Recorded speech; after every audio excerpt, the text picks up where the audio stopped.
Bienvenue dans cette nouvelle vidéo de guidance pour entrer dans les énergies du mois de juillet.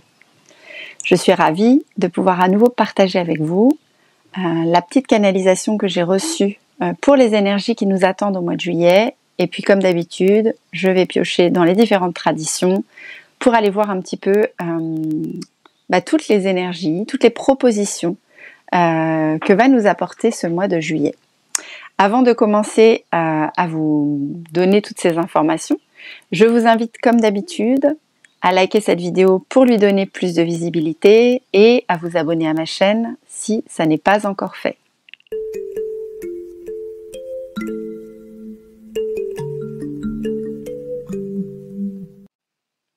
Alors tout d'abord, au niveau de la canalisation que j'ai reçue, j'ai commencé par voir une image d'un cœur rouge or qui pulsait et qui irradiait d'amour. C'était vraiment magnifique. Et ce que j'ai entendu, c'est que ce mois-ci, il nous est demandé de rayonner cette vibration d'amour pour ceux qui n'ont pas encore la capacité de ressentir cette connexion à la source d'amour infinie et inconditionnelle. Il est donc temps cet été de prendre ce temps pour ça. Rappelez-vous qui vous êtes et ce que vous êtes, c'est ce que j'ai entendu, c'est-à-dire une vibration d'amour pur. Il nous est demandé de mettre de l'amour partout, y compris à l'intérieur de soi, pour soi. Nous devons être plus douces avec nous-mêmes, car c'est en nous remplissant nous-mêmes de cette énergie qu'on peut la diffuser naturellement et sans effort. Ensuite, j'ai vu un pont arc-en-ciel et j'ai entendu qu'il fallait faire un pont entre le ciel et la terre pour faire redescendre cette spiritualité dans la matière. Il ne s'agit plus uniquement de monter dans les sphères éthérées pour aller se ressourcer soi-même, même si c'est très important déjà de le faire, mais ce mois-ci, on nous demande de faire redescendre cette énergie ici-bas pour la faire circuler. En fait, en réalité, on nous demande d'avoir une spiritualité incarnée. Mais toujours commencer par soi. Car quand on est canal, ça doit d'abord et avant tout passer par nous. On me dit que c'est ce qui a été mal compris par beaucoup de personnes. L'amour se diffuse depuis notre chakra du cœur. On canalise, ça vient dans le chakra du cœur, ça se remplit et ensuite on va pouvoir diffuser en donnant. On ne se vide pas, on ne s'épuise pas. On se laisse uniquement traverser sans résistance et c'est facile, fluide et nourrissant. Ensuite, j'ai vu l'image d'une femme eau qui était dans la fluidité, qui se laissait traverser par le flux de la vie, les émotions, les siennes bien sûr, mais aussi celles de ses enfants, qui la traversent, puis en canal, elle rend tout à la terre. En faisant l'amour, également, on m'a montré qu'elle était canal. L'énergie qui la traverse s'amplifie dans sa matrice et ensuite elle la redistribue à l'homme qu'elle aime. Elle accueille aussi parfois, sans involontairement on va dire, les émotions ou les énergies que l'homme lui envoie quand il se décharge. Alors, avec amour, elle les transmute dans son chakra du cœur et les rend à la terre. L'image finale que j'ai vue dans cette canalisation était vraiment magnifique. C'était celle d'une femme puissante, rayonnante d'amour. Et j'ai entendu « Il n'y a qu'à accepter notre nature et laisser faire. Telle est l'énergie féminine divine. » Ensuite, au niveau de la numérologie, nous allons entrer dans un mois 6. Juillet, c'est un mois 7, 2024, c'est 8, ça fait donc 8 et 7, 15, 5 et 1, 6. Sous la bienveillance de la déesse de l'amour, de l'amitié, de la beauté, de l'harmonie et de la grâce, nous allons pouvoir resserrer nos liens, être plus conciliantes et tourner vers les autres pour trouver l'harmonie et se sentir utile ce mois-ci. Nous aurons plus de sensibilité, de générosité. Il est donc temps d'être tourné vers la gestion de nos émotions pour être agréable et vivre quelque chose dans le sens d'être serviable et de rayonner. Le défi de ce mois-ci sera de trouver l'équilibre entre nos engagements auprès des autres et notre liberté personnelle. Vous allez ce mois-ci attirer de nombreuses personnes et développer des liens plus forts. Vous susciterez plus d'intérêt car votre intelligence du cœur sera plus forte.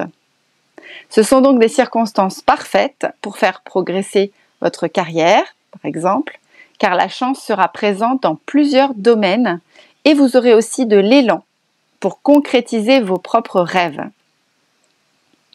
Donc comme on l'a dit, vous serez plus serviable, plus conciliante, plus attentionnée ce mois-ci, parce que c'est un mois qui favorise un monde plus harmonieux. Mais l'élan vers le sens du devoir et des responsabilités ne doit surtout pas vous amener à vous sacrifier pour les autres.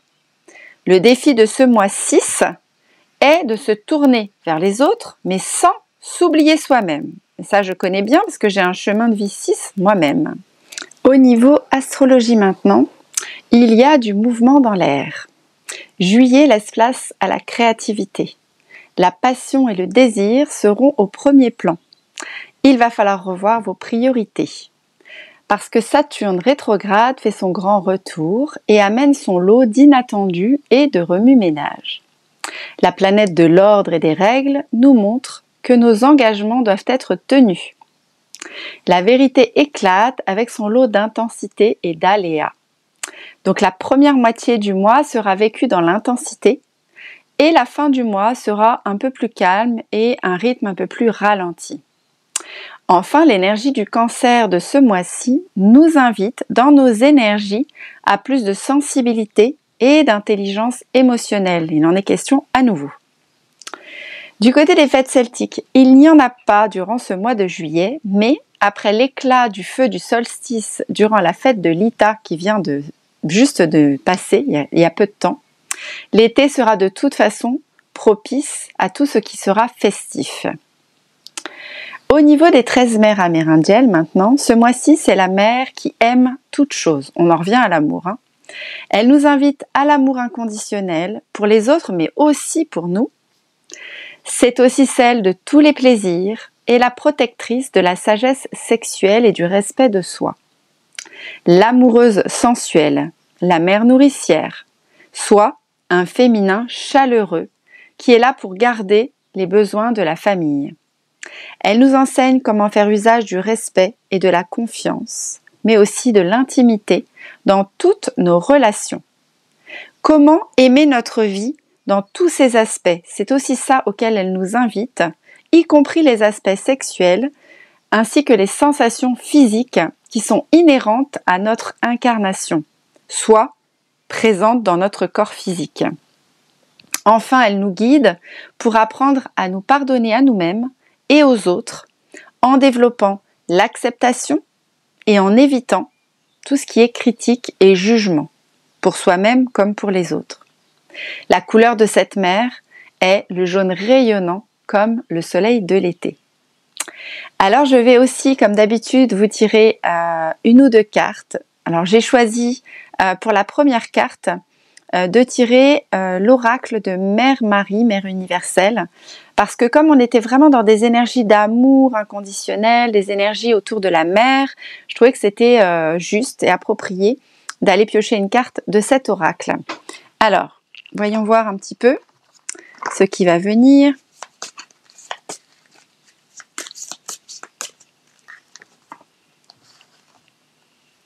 Alors, j'ai pioché Notre-Dame du Réconfort. Voilà, je vous montre la carte. Alors, c'est une carte qui va donner une image de solidarité féminine. Déjà, vous voyez, il y a deux femmes qui s'entrelacent et qui se soutiennent l'une l'autre. Donc, l'idée du soutien, de l'union, encore une fois, être avec l'autre. Mais cette carte nous apporte aussi des messages des anges de la paix. Vous êtes entendus, vous êtes aimés par la Mère divine qui aime inconditionnellement, bien sûr. Elle vous envoie du réconfort, de la connexion et du soutien si vous êtes dans une phase où vous rencontrez des difficultés. Elle nous envoie aussi un message d'acceptation de ce qui est, même si parfois c'est dur à entendre et c'est lourd à accepter. Mais il vaut mieux accepter ce qui est plutôt que de rentrer en lutte, car cette lutte qui va parfois être contre-productive et nous pomper notre énergie doit laisser place finalement à l'acceptation qui va nous permettre plus tard de réaliser nos rêves peut-être d'une autre manière que ce qui était prévu dans notre tête pour réaliser les rêves actuels. En lâchant prise, finalement, ça se fera différemment, mais ça se fera quand même. Voilà. Elle va nous aider aussi dans cette traversée actuelle de ce qu'on a à vivre ce mois-ci en étant dans quelque chose de curatif, traverser tout ce qui va se présenter devant nous pour grandir spirituellement. Et je vous lis son petit message parce qu'il y a un petit message que je trouve toujours très beau, comme si elle s'adressait à nous. Même si tu ne me vois pas, je te tiens la main. Même si tu ne m'entends pas, je parle à travers ton cœur. Je ne suis jamais loin de toi. Je suis à tes côtés, avec amour, guidance et protection toujours. Tu es mien ou tu es mienne. Je ne pourrais pas supporter d'être séparée de toi. Reçois mon message de réconfort et de paix maintenant. Voilà, donc c'est intéressant parce qu'on est à nouveau dans l'amour qui se diffuse et dans le soutien mutuel. Donc voilà, ça rejoint un petit peu tout ce qui a été dit précédemment et tout ce que j'avais reçu aussi dans la canalisation. Alors le deuxième oracle que j'ai choisi pour donner un deuxième message, c'est Fémini Lune. C'est cet oracle avec les petites cartes rondes comme ça. Et j'ai envie d'en piocher une dans les cartes mères. Vous avez les cartes des 4 archétypes du cycle féminin. La jeune fille, la mère, l'enchanteresse et la vieille femme. Et là, j'ai envie de piocher parmi les cartes de la mère, puisqu'il est question des énergies d'amour, de la mère, du maternage, etc. Même du côté des 13 mères aussi. Donc voilà. Alors, la carte qui me vient, que je viens de piocher du coup, c'est la carte qui s'appelle Enfanter. Donc on a vraiment l'océan, la mer et la lune au milieu. Voilà. Et ce que nous dit cette carte, c'est que l'histoire collective, notamment culturelle et religieuse, a relégué le corps de la femme au rôle de procréation, engendrant même un rejet de sa fonction charnelle. Mais contrôler nos désirs est source de bien trop grande frustration. Face à leur impuissance créatrice, de nombreuses femmes traversent des jours et des nuits remplis de chimères et de doutes. En secret, elles rêvent d'une autre vie et finissent un jour par dire « je n'en peux plus ». Mais créer le monde, n'est-ce pas d'abord créer sa propre vie? Vous avez vu, on en revient aux énergies du 6. C'est-à-dire, oui, je donne, oui, je fais circuler l'amour, mais d'abord, je me nourris moi et je me recentre sur moi en premier. On est vraiment dans ça au niveau de cette carte des énergies de la mer. Être féconde, c'est tout simplement offrir au monde ce que l'on porte en soi. Que ce soit un désir d'enfant ou un désir de naître à soi-même. Avant cela, un temps de gestation est indispensable. Ce mouvement est fait de rendez-vous intérieurs qu'il est parfois bon de vivre loin du regard des autres. Pour enfanter, nul besoin d'apprentissage, nul besoin d'école spéciale ou d'hypermédicalisation. Enfanter demande toujours une permission, un acquiescement venant du plus profond de nous-mêmes, une détente qui permet au tout possible de couler à travers nous. Vous voyez, on y revient, se laisser traverser par la fluidité et laisser couler à travers nous. Et lorsque nous lâchons prise, le grand œuvre travaille en secret et participe à nos nombreux enfantements. Voilà. Donc je vais vous laisser avec toutes ces belles énergies proposées pour démarrer ce mois de juillet. Je vous invite à vous recentrer sur vous dans un premier temps dès ce début de mois, à accueillir en vous l'amour, l'énergie, la lumière, et quand vous vous sentez remplie et prête, là vous pouvez laisser ça vous traverser et diffuser autour de vous ces énergies. Je vous donne rendez-vous le mois prochain pour une prochaine guidance. À bientôt!